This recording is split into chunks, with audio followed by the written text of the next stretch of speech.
새벽 기도에 나오신 성도님들을 주님의 이름으로 환영합니다. 마음 모아 샘물의 기도를 하나님께 드립니다. 먼저 우리 믿음을 고백합니다.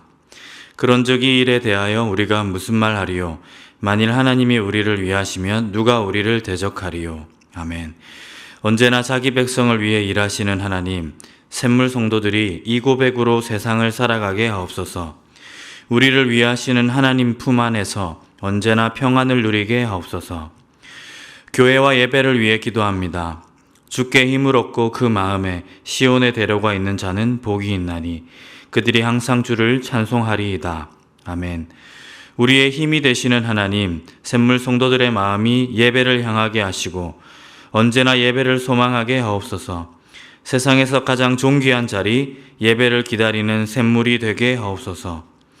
목장과 성도들을 위해 기도합니다. 모든 것을 참으며 모든 것을 믿으며 모든 것을 바라며 모든 것을 견디느니라. 아멘.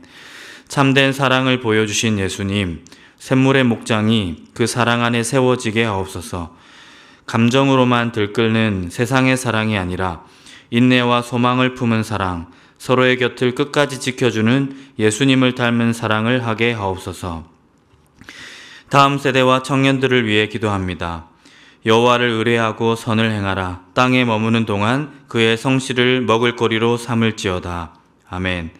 손이 수고한 대로 복 주시는 하나님, 샘물의 청년들이 그 하나님을 소망하게 하옵소서. 허무한 곳에 시간과 열정을 쏟기보다 여호와를 의뢰하며 선을 행하게 하옵소서. 성실을 먹을거리로 삼는 샘물의 다음 세대가 되게 하옵소서. 나라와 성교를 위해 기도합니다. 깊도다 하나님의 지혜와 지식에 풍성하며 그의 판단은 헤아리지 못할 것이며 그의 길은 찾지 못할 것이로다. 아멘. 예수 그리스도를 통해 세상을 구원하기를 원하시는 하나님, 복음을 위해 수고하는 선교사님들의 삶을 가장 탁월한 방법으로 인도하여 주옵소서. 나라와 민족을 위해 기도합니다. 대한민국이 하나님을 두려워하는 나라가 되게 하시고 위정자들이 하나님이 기뻐하는 자들로 세워지게 하옵소서. 모든 순간 우리의 목자가 되시는 예수님의 이름으로 기도드립니다. 아멘. 하나님의 말씀, 전도서 6장 1절부터 9절까지 말씀입니다. 내가 해 아래에서 한 가지 불행한 일이 있는 것을 보았나니 이는 사람의 마음을 무겁게 하는 것이라. 어떤 사람은 그의 영혼이 바라는 모든 소원에 부족함이 없어 재물과 부여와 존귀를 하나님께 받았으나 하나님께서 그가 그것을 누리도록 허락하지 아니하셨으므로 다른 사람이 누리나니 이것도 헛되어 악한 병이로다. 사람이 비록 100명의 자녀를 낳고 또 장수하여 사는 날이 많을지라도 그의 영혼은 그러한 행복으로 만족하지 못하고 또 그가 안장되지 못하며 나는 이르기를 낙태된 자가 그보다는 낫다 하나니 낙태된 자는 헛되이 왔다가 어두운 중에 가매 그의 이름이 어둠에 덮이니 햇빛도 보지 못하고 또 그것을 알지도 못하나 이가 그보다 더 평안함이라. 그가 비록 천년의 갑절을 산다 할지라도 행복을 보지 못하면 마침내 다 한 곳으로 돌아가는 것뿐이 아니냐. 사람의 수고는 다 자기의 입을 위함이나 그 식욕은 채울 수 없느니라. 지혜자가 우매자보다 나은 것이 무엇이냐. 살아있는 자들 앞에서 행할 줄을 아는 가난한 자에게는 무슨 유익이 있는가. 눈으로 보는 것이 마음으로 공상하는 것보다 나으나 이것도 헛되어 바람을 잡는 것이로다. 아멘. 네, 오늘 읽은 말씀으로 행복찾기라는 제목으로 하나님 말씀 전하도록 하겠습니다. 오늘 읽은 본문에서 전도자는 행복을 찾고 있습니다. 갈구하고 있습니다. 이제 6절에 보시면 그가 비록 천년의 갑절을 산다 할지라도 행복을 보지 못하면 이라고 행복을 갈구하는 자기 소망을 드러내고 있습니다. 하지만 전도자는 불행을 직면하고 있습니다. 불행과 마주하는 거죠. 1절에 보시면 한 가지 불행한 일이 있는 것을 보았나니 말하고 있습니다. 전도자가 직면한 불행은 사실 객관적인 사실이라기 보기에는 좀 어렵습니다. 그것보다는 그가 인생에 품은 기대와 뒤섞여 있습니다. 우리가 갖고 있는 그 기대, 심리로 인하여 어떤 상황이 불행으로 우리에게 다가오는 과정, 그 과정을 전도자가 직면하였다 하는 것입니다.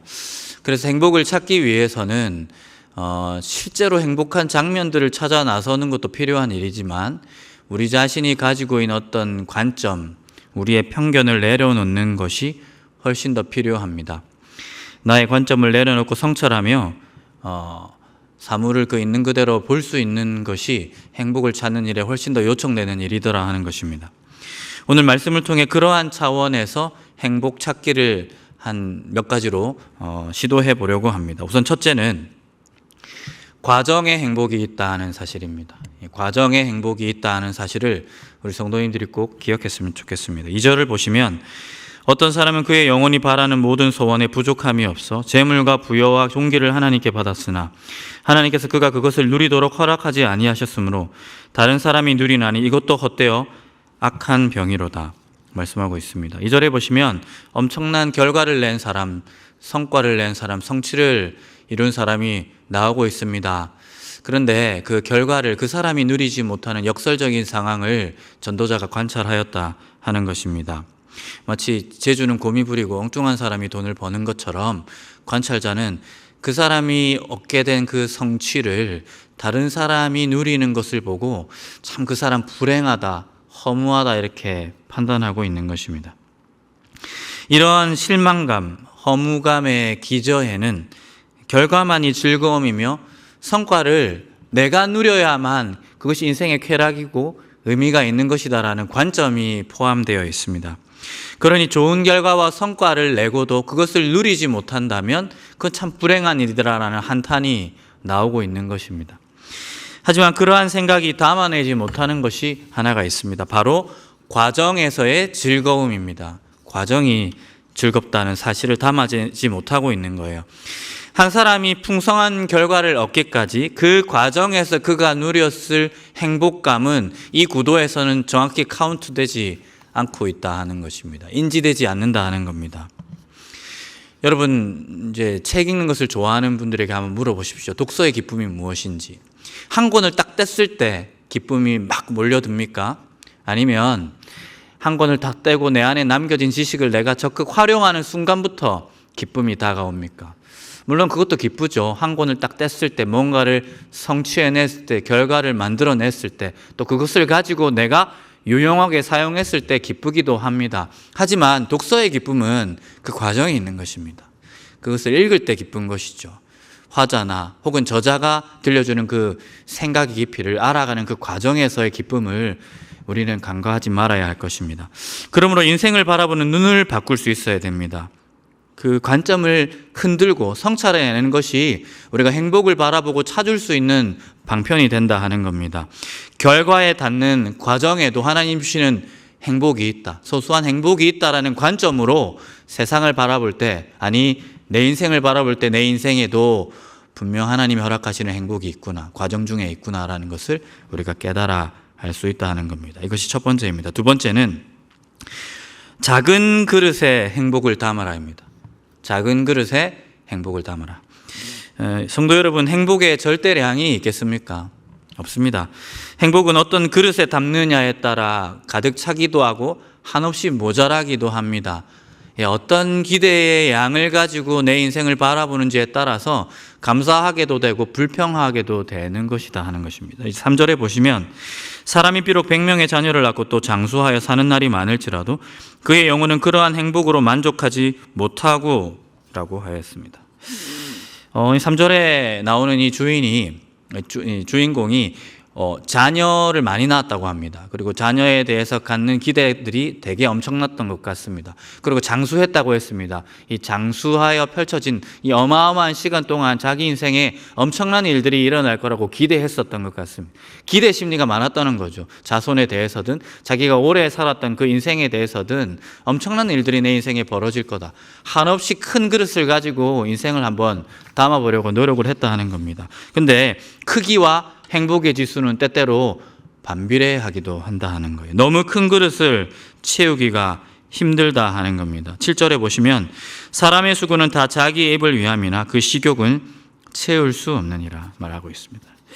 결국 행복을 위해, 만족스러운 삶을 위해서 우리가 더 열심히 무언가를 하기 전에 먼저 해야 할 것은 내가 갖고 있는 기대를 제고하는 것입니다. 내가 가지고 있는 그 기대 심리, 행복을 담아내려고 하는 그 그릇을 재조정할 필요가 있다 하는 것입니다. 그 그릇이 너무나도 허망하게 크다면 우리는 매일매일 매 순간 불행이라는 감정에 사로잡힐 수밖에 없습니다. 많은 기대, 허망한 기대는 우리의 평범한 일상을 견디지 못하게 하는 것입니다. 꿈을 원대하게 꾸는 것은 좋으나 그 꿈이 너무나도 허망하면 그저 평범한 우리의 일상에 불만족할 수밖에 없는 그런 우리의 일상의 경험을 본문이 그대로 담아내고 있는 것입니다. 우리 욕망의 크기, 우리 기대의 크기를 조금은 적절하게 작게 축소시킬 필요가 있습니다. 바로 그렇게 우리 욕망의 크기를 재조정할 때야 비로소 우리에게 전에는 알지 못하고 보지 못하고 인식하지 못하였던 행복이 그제서야 인지되는 그런 기적의 경험을 우리가 하게 될 수 있을 것입니다. 마지막 행복 찾기의 종합은 세 번째로 과정을 소박한 눈으로 바라보라입니다. 과정을 소박한 눈으로 바라보기입니다. 여러분, 결과를 너무 뚜려져라 쳐다보기보다는 그 결과를 얻기까지 우리가 그 과정에 충분하였는가, 열심을 다했는가, 그 가운데서 만족하였는가도 우리가 바라볼 수 있어야 하는 겁니다. 좋은 결과도 바라야겠지만 그 과정에서 되도록 우리가 행복할 수 있도록 노력해야 할 것입니다. 또한 너무 어마무시한 것을 기대하기보다는 그 과정에서 소소한 결과들에 만족할 수도 있어야 할 것입니다. 작은 좋은 점들을 자주 더 빈번하게 마주하는 것이 우리가 행복할 수 있는 지름길이더라 하는 것입니다. 제가 제 친구들에게 그런 말을 한 적이 있습니다. 결국에는 꽃 앞에서 만날 거다, 우리는.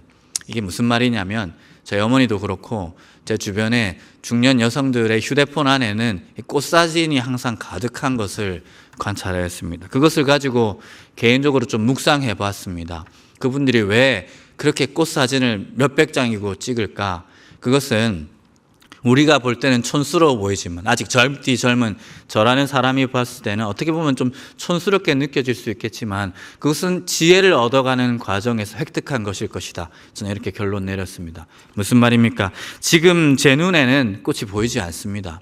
어떤 위대한 결과만이 보이고 제 욕망의 그릇, 그 크기에 의해서는 그 소소한 과정 중에 있는 내 일상을 가득 채우고 있는 소소한 행복들이 제 눈에 들어오지 않는 것입니다. 하지만 하루가 지나고 이틀이 지나고 1년이 지나고 10년이 지난 어느 시점에는 결국 우리는 모두 이전에는 지나쳤던 그 꽃 앞에 만나서 그 꽃 한 송이로 인하여 그 꽃봉우리로 인하여 작은 새싹 하나로 인하여 감격하고 감사할 수 있게 되지 않을까라는 소망을 개인적으로 품어봤습니다.